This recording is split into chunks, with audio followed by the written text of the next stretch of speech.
Hi guys, हम लोग पहुंच गए फाइनली ओमकारेश्वर मंदिर। बाजू में मंदिर है और हम लोग की पूरी टीम आ रहे हैं दर्शन करने। Hello guys, welcome back to our YouTube channel Yadav vlog. तो आप लोग कैसे हो? आई होप सब अच्छे ही होंगे। तो जैसा कि आपने देखा हमारे लास्ट व्लॉग में हम महाकाल गए थे उज्जैन दर्शन करने के लिए। उसके बाद हमारा प्लान बना ओमकारेश्वर जाने का, और जिसने हमारा व्लॉग महाकाल का नहीं देखा है वो जाके हमारे चैनल पर जरूर देखिए।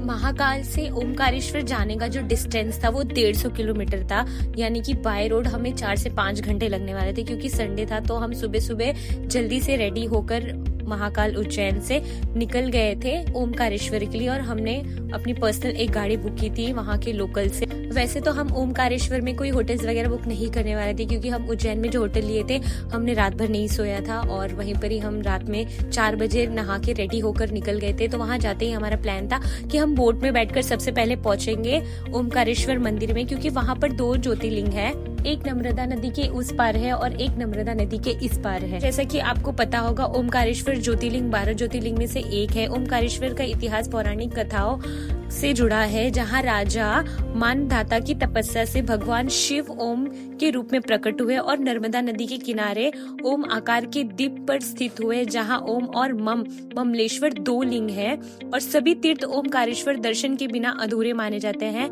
इसलिए कहा जाता है कि ओमकारेश्वर ज्योतिर्लिंग और ममलेश्वर ज्योतिर्लिंग आप जब भी जाए तो दोनों ज्योतिर्लिंग के दर्शन जरूर करें। अगर एक के करेंगे तो अधूरे माने जाते हैं।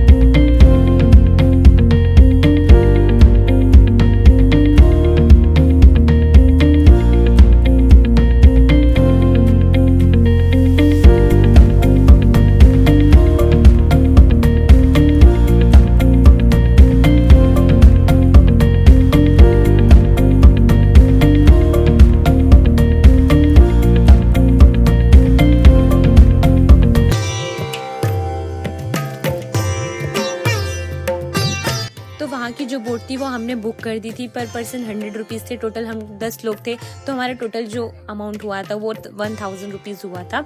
और फिर हम पहुंच गए नर्मदा नदी के किनारे। और अगर आपको नर्मदा नदी के इतिहास के बारे में नहीं पता है तो मैं आपको बता दूं, भारत की एक पवित्र और ऐतिहासिक नदी है नर्मदा नदी, जिसका उद्गम मध्य प्रदेश के अमरकंटक से होता है और यह पश्चिम की ओर बहते हुए अरब सागर में गिरती है। पौराणिक कथाओं के अनुसार यह भगवान शिव के पसीने से उत्पन्न हुई है, इसलिए इन्हें शिवपुत्री और देवी माना जाता है। और इसके किनारे अनेक धार्मिक स्थल व प्राचीन मानव जीवाश्म नर्मदा मानव मिलते हैं, जो इसे संस्कृत अध्यात्म और इतिहास से जुड़ते हैं, जहां नर्मदा परिक्रमा भी की जाती है। नर्मदा नदी को भगवान शिव ने कहा उनके दर्शन मात्र से पाप धुल जाएंगे और उनके तट के हर पत्थर शिवलिंग स्वरूप हो जाएंगे। तो नदी के किनारे हमने बहुत सारी फोटो वीडियोज ली। फिर वहाँ हम शांति से थोड़ी देर बैठे, क्योंकि वहाँ बहुत सुकून मिल रहा था। फिर उसके बाद फाइनली हम बोट पर बैठ गए थे अपनी राइड के लिए, और वहाँ पे हमें एक जन थे गाइड करने वाले जो हमें वहाँ की हिस्ट्री के बारे में बता रहे थे। और अब देखिए यहाँ से व्यू मंदिर का कितना सुंदर और ब्यूटीफुल लग रहा था।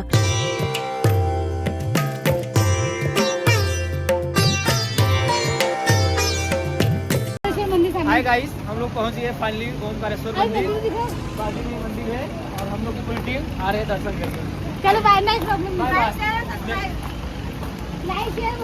बाय। तो बोट से बैठकर फाइनली हम मंदिर के पास आ गए थे, और मंदिर जो आप देख रहे हो वो बहुत ही ऊपर थी। तो हम चल के जा रहे थे वहाँ के पुल से, और यहाँ से आप नीचे का नज़ारा देखिए, यहाँ पर बोट चल रही है। फिर उसके बाद हमने हार फूल वहाँ से प्रसाद लिया मंदिर में जाने के लिए।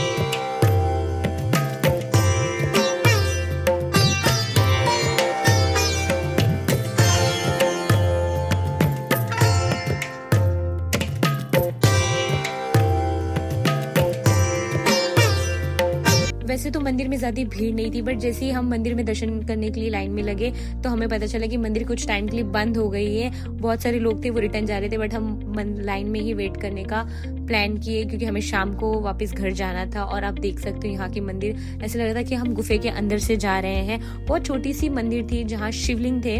वहां पर जाने का जो रास्ता था बहुत छोटा सा था, पब्लिक बहुत ज्यादा हो गई थी धीरे धीरे। और आप देख सकते हो कि हम मंदिर के अंदर पहुंच गए हैं, और हमारे सामने ही जो ज्योतिर्लिंग है वो है। और फिर हम दर्शन करने के लिए गए, और वहाँ पर फोन अलाउड नहीं था तो हमने वीडियोस नहीं बनाया, बट कुछ लोग वीडियोस बना रहे थे। तो हमारे तो दर्शन बहुत अच्छे से हो गए थे। फिर उसके बाद हम मंदिर के आ गए थे बाहर, और हमारे साथ जो लोग थे उनके आने का वेट कर रहे थे। फिर उसके बाद हमें जाना था ममलेश्वर ज्योतिर्लिंग के दर्शन करने के लिए जो अपोजिट में था, तो हमें फिर से बोट लेनी थी। तो फिर इसके बाद हम ये बोट लेके ये पार से वो पार आ गए, बट मैं वीडियो शूट नहीं कर पाई, भूल गई। तो चलते हैं अब ममलेश्वर ज्योतिर्लिंग के दर्शन करने के लिए।